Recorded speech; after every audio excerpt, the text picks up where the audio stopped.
Ito yung bahay na i-repair natin. Ayan, bubong at saka pintura, lahat yan mga kisame. Hagdan, papalitan ng railings, daming may mga gagawin pang mga revision sa loob.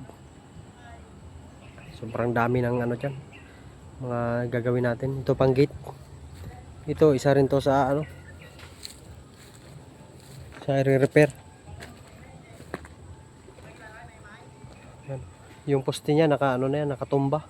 Kailangan hukayin, tapos bubuhusan ulit ng simento sa ilalim.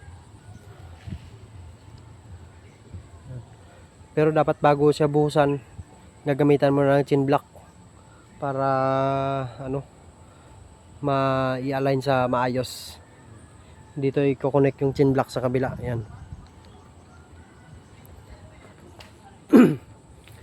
Ito yung gate, tingnan nyo naman. Sobrang bulok-bulok na. Ayan. Sobrang bulok na yung gate. Ay, yung yero niya, puro na yan, puro tulo na yan.